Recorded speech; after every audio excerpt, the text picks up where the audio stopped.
نحمده ونصلي على رسوله الكريم اما بعد۔ ترجمے والے قرآن پاک کا صفحہ نمبر 981، 27واں پارہ، سورہ نجم، پہلا رکوع، ابتدائی 18 آیات۔ اعوذ باللہ من الشیطان الرجیم،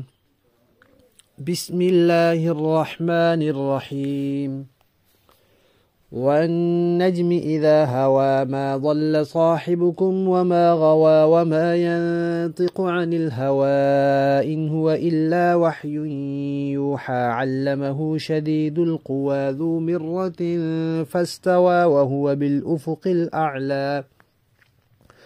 ثم دنا فتدلى فكان قاب قوسين أو أدنى فأوحى إلى عبده ما أوحى ما كذب الفؤاد ما رأى أفتمارونه على ما يرى ولقد رآه نزلة أخرى عند سدرة المنتهى عندها جنة المأوى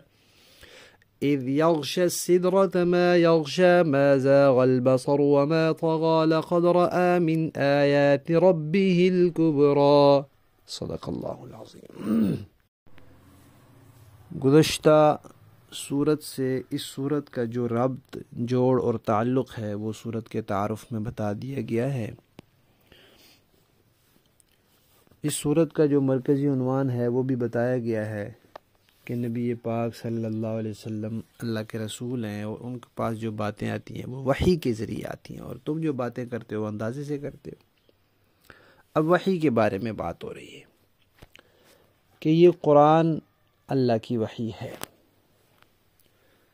اور اللہ سے لے کر بندوں تک یہ پہنچی ہے۔ اس کے درمیان میں کچھ واسطے ہیں۔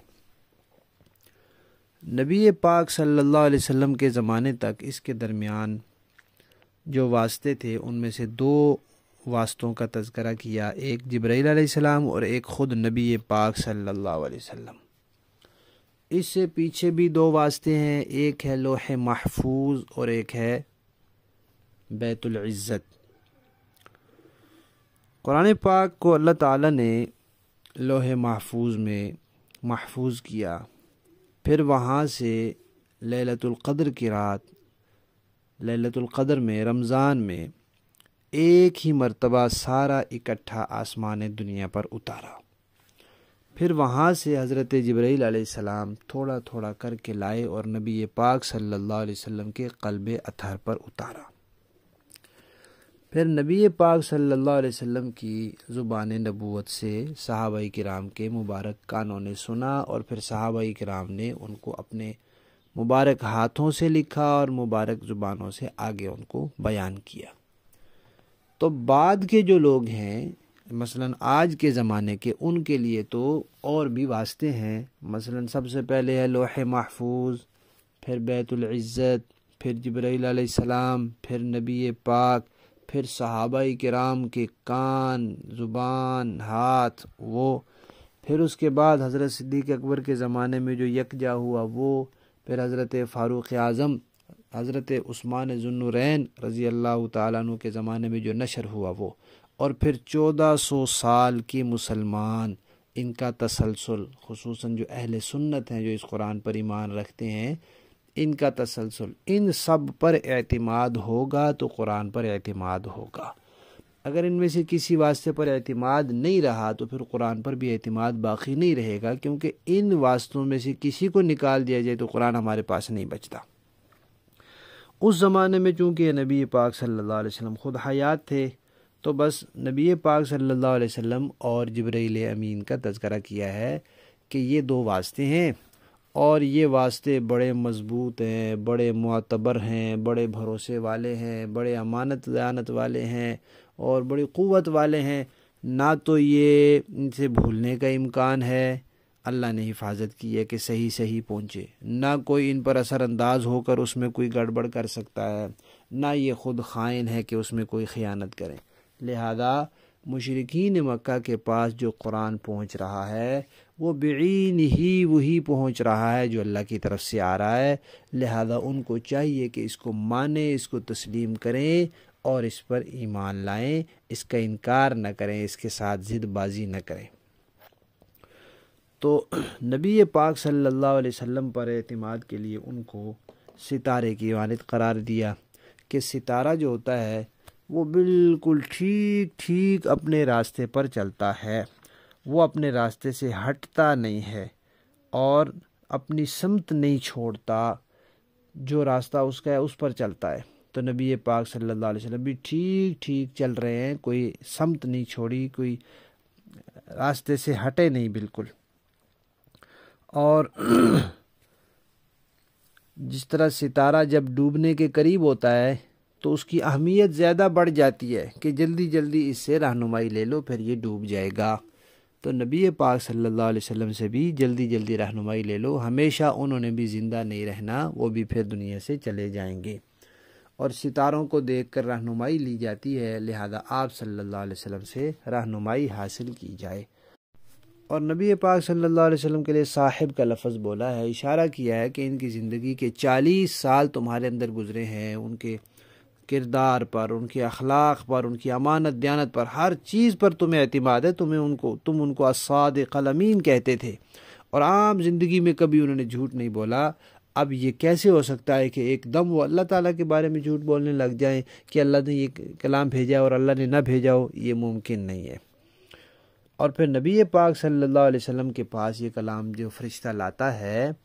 وہ بڑا مضبوط ہے، بڑا طاقتور ہے، کوئی شیطانی طاقت اس پر اثر انداز نہیں ہو سکتی۔ اور نبی پاک صلی اللہ علیہ وسلم کے پاس جبرائیل علیہ السلام انسانی شکل میں آیا کرتے تھے۔ تو یہ سوال پیدا ہوا کہ آپ صلی اللہ علیہ وسلم کو کیسے پتہ چلا کہ یہ فرشتہ ہے؟ تو فرمایا کہ نبی پاک صلی اللہ علیہ وسلم نے 2 مرتبہ ان کو ان کی اصلی شکل میں بھی دیکھا ہے۔ ایک مرتبہ یہی زمین پر جب دیکھا تو وہ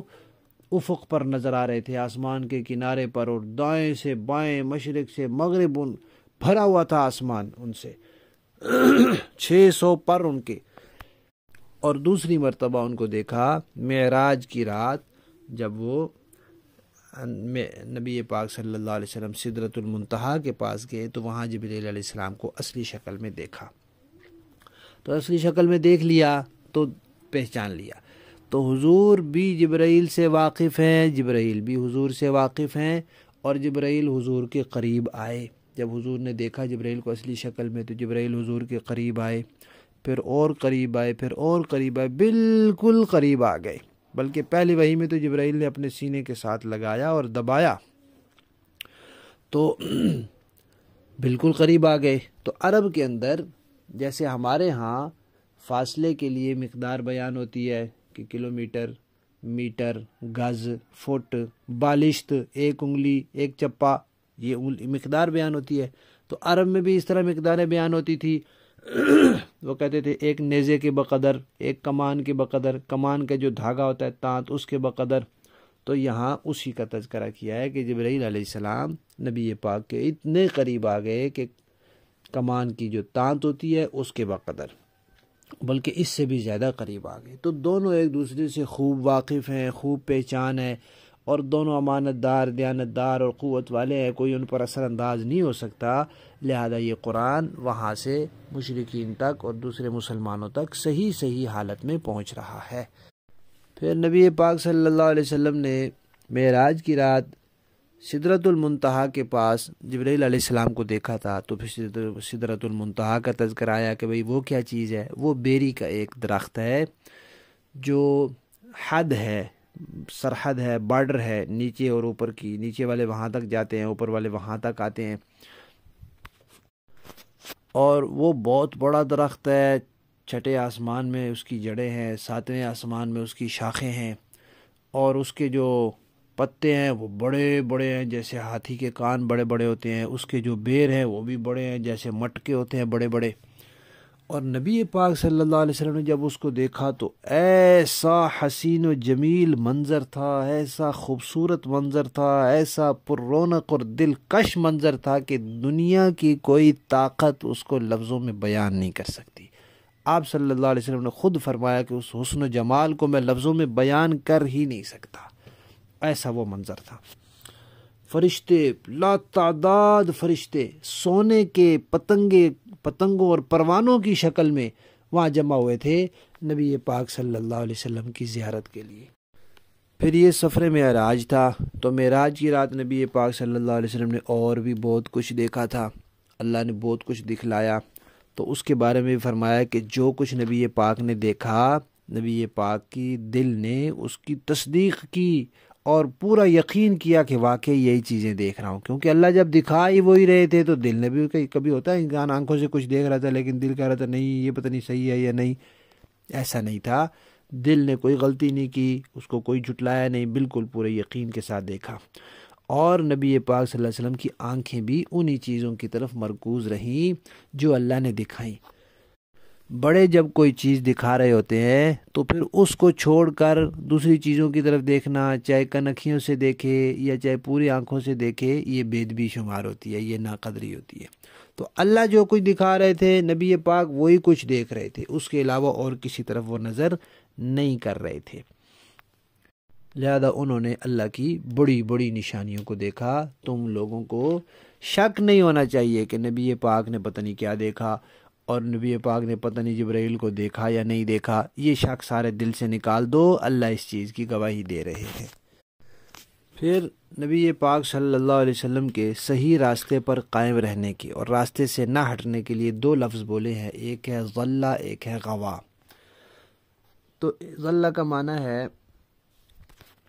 بھول کر راستہ بھٹک جانا، اور غوا کا معنی ہے جان بوجھ کر غلط راستے پر چل پڑنا۔ تو نہ تو نبی پاک بھولے ہیں اور نہ جان بوجھ کر غلط راستے پر چلے ہیں۔ اور یہاں نبی پاک صلی اللہ علیہ وسلم کے بارے میں یہ بھی بتایا گیا کہ آپ جو بھی گفتگو فرماتے ہیں خواہش نفسانی کا اس میں کوئی دخل نہیں ہوتا۔ جو بھی آپ کی گفتگو ہوتی ہے وہ وحی کے ذریعے ہو، پھر وحی تلاوت والی، وحی کتابی یعنی قرآن، وحی جو تلاوت والی نہیں ہوتی یعنی غیر کتابی وحی حدیث وہ ہو، یا پھر آپ صلی اللہ علیہ وسلم کو اللہ تعالیٰ نے کسی موقع پر اجتہاد کا اختیار دیا ہو اور آپ نے اپنے اجتہاد سے وہ بات کہی ہو، کسی بھی بات میں آپ کی خواہش نفسانی کا دخل نہیں ہوتا۔ پھر جب آپ صلی اللہ علیہ وسلم اجتہاد سے کوئی بات فرماتے ہیں، اگر وہ ٹھیک ہو گئی تو اللہ تعالیٰ توثیق کر دیتے ہیں کہ بالکل ٹھیک ہو گیا، اور اگر اس میں کوئی اونچ نیچ ہو جائے تو بھی اللہ تعالیٰ بتا دیتے ہیں کہ یہ ایسے نہیں ایسے ہے، تو بھی وہ بالآخر نتیجے میں درست ہو ہی جاتی ہے۔ آپ صلی اللہ علیہ وسلم کوئی بات غلط نہیں رہتی، ہٹی ہوئی نہیں رہتی، سیدھے راستے پر رہتی ہے۔ اور یہاں جو لفظ بولا ہے وہ بولا ہے ینطقو، یہ نہیں بولا یتلو۔ تو اس سے یہ پتہ چلا کہ جو بولتے ہیں، اگر ہوتا نا یتلو کے تلاوت کرتے ہیں تو پھر مانا ہوتا کہ صرف قرآن پاک ہے جو تلاوت کرتے ہیں، وہ آپ کی خواہش نفسانی سے نہیں ہوتا، اس کے علاوہ ہو سکتا ہے۔ تو اللہ تعالیٰ نے ینطق لفظ بولا کہ جو بھی بولتے ہیں، صرف تلاوت کی بات نہیں ہو رہی، تلاوت ہو یا تلاوت کے علاوہ ہو، آپ کی کوئی بات خواہش نفسانی کے تحت نہیں ہوتی۔ لفظی معنی دیکھیے جی، والنجم، قسم ہے ستارے کی، اذا ہوا، جب وہ غروب ہونے لگے، ما ضل، نہیں بھولے، صاحبکم، تمہارے ساتھی، وما غوا، اور نہ وہ بھٹکے، وما ینطق، وہ نہیں بات کرتے، عن الہوا، خواہش نفسانی سے، ان ہوا، نہیں ہے وہ، الا مگر، وحی، وحی، یوحا، جو ان کی طرف بھیجی جاتی ہے، یعنی یہ جو قرآن ہے یا حدیث ہے ان کی طرف وحی کے ذریعے یہ بھیجا جاتا ہے، اور اجتہاد ہو تو اس میں بھی پھر وحی کے ذریعے بتا دیا جاتا ہے کہ اس میں کوئی اونچ نیچ ہو گئی ہے اگر ہو جائے۔ علمہ، یہ قرآن سکھلایا ہے ان کو، شدید القوا، بڑی سخت قوتوں والے نے، ذو مرۃ، طاقتوں والا، فاستویٰ، پھر وہ ان کے سامنے بھی آ گیا، وہوا، اور وہ بالافق الاعلیٰ، آسمان کے بلند کنارے پر تھا، ثم دنا، پھر وہ قریب آیا، فتدلی، پھر جھک گیا اور بھی قریب آ گیا، فکانا، تو ہو گیا، قاب قوسین، دو کمانوں کے بقدر، یا ایک کمان کی تانت کے بقدر قریب ہو گیا، او ادنا، یا اس سے بھی کم، یہ فاصلہ اس سے بھی کم رہ گیا، فاوحا، تو پھر وحی کی اللہ نے الی عبدہ اپنے بندے کی طرف، ما اوحا جو اللہ نے وحی کی جبرائیل کے ذریعے اللہ نے پہنچا دی۔ ما کذب الفؤاد نئی غلطی کھائی ان کے دل نے، ما رأى اس بات میں جو انہوں نے دیکھا، یا نہیں جھٹلایا ان کے دل نے اس کو جو انہوں نے دیکھا، یعنی دل نے اس کی تصدیق کی، تکذیب نہیں کی۔ افتمارونہ کیا تم لوگ جھگڑتے ہو اس بارے میں، علی ما یری ان چیزوں پر جو انہوں نے دیکھا، وَلَقَدْ رَآهُ اور پکی بات ہے کہ نبی نے اس کو دیکھا یعنی جبرائیل کو، نزلۃ اخری ایک دوسری مرتبہ بھی، کہاں دیکھا، عند پاس، سدرۃ المنتہا سدرۃ المنتہا کے، عندہا جس کے پاس، جنت المأوا جنت المأوا ہے، جنت وہیں ہے، اذ یغش السدرۃ جب چھا رہی تھی اس سدرۃ المنتہا پر، اس بیری کے درخت پر، ما یغشا وہ چیزیں جو چھا رہی تھی، ما زاغ البصر نہ تو ان کی آنکھ حد سے، نہ تو ان کی آنکھ نے کجی کی، ٹیڑھ کی، وما طغی اور نہ حد سے بڑھی، نہ ادھر ادھر نہ آگے۔ لقد رآ تحقیق دیکھی ہے نبی نے، من آیات نشانیاں، رب ہی اپنے پروردگار کی، الکبریٰ بڑی بڑی۔ با محاورہ دیکھیں جی، والنجم اذا ہوا قسم ہے ستارے کی جب وہ گرے، ما ضل صاحبکم وما غوا اے مکہ کے باشندوں یہ تمہارے ساتھ رہنے والے صاحب نہ راستہ بھولے ہیں نہ بھٹکے ہیں، وما ينطق عن الهوى ان هو الا وحی یوحی اور یہ اپنی خواہش سے کچھ نہیں بولتے، یہ تو خالص وہی ہے جو ان کے پاس بھیجی جاتی ہے۔ علمہ شدید القوی انہیں ایک ایسے مضبوط طاقت والے فرشتے نے تعلیم دی ہے، ذو مرۃ جو قوت کا حامل ہے، فاستوی چنانچہ وہ اپنی اصلی شکل میں سامنے آ گیا، وَهُوَ بِالْأُفُقِ الْأَعْلَى جبکہ وہ بلند افق پر تھا، ثُمَّ دَنَا فَتَدَلَّى پھر وہ قریب آیا اور جھک پڑا، فَكَانَ قَابَ قَوْسَيْنِ أَوْ أَدْنَى یہاں تک کہ وہ کمان کی تانت کے فاصلے کے برابر قریب آ گیا بلکہ اس سے بھی زیادہ نزدیک۔ فَأَوْحَى إِلَىٰ عَبْدِهِ مَا أَوْحَى اس طرح اللہ کو اپنے بندے پر جو وحی نازل فرمانی تھی وہ نازل فرمائی، ما كذب الفؤاد ما رأى جو کچھ انہوں نے دیکھا دل نے اس میں کوئی غلطی نہیں کی۔ افتمارونہ علی ما یری کیا پھر بھی تم ان سے اس چیز کے بارے میں جھگڑتے ہو جسے وہ دیکھتے ہیں، وَلَقَدْ رَآهُ نَزْلَةً أُخْرَى اور حقیقت یہ ہے کہ انہوں نے اس فرشتے کو ایک اور مرتبہ دیکھا ہے، عند سدرۃ المنتہا بیری کے اس درخت کے پاس جس کا نام سدرۃ المنتہا ہے، عندها جنت المأوی اسی کے پاس جنت المأوی ہے، اذ یغشی السدرۃ ما یغشی اس وقت اس بیر کے درخت پر وہ چیزیں چھائی ہوئی تھیں جو بھی اس پر چھائی ہوئی تھیں، ما زاغ البصر وما طغى پیغمبر کی آنکھ نہ تو چکرائی اور نہ حد سے آگے بڑھی، لقد رأى من آیات ربه الكبرى سچ تو یہ ہے کہ انہوں نے اپنے پروردگار کی بڑی بڑی نشانیوں میں سے بہت کچھ دیکھا۔ صدق اللہ۔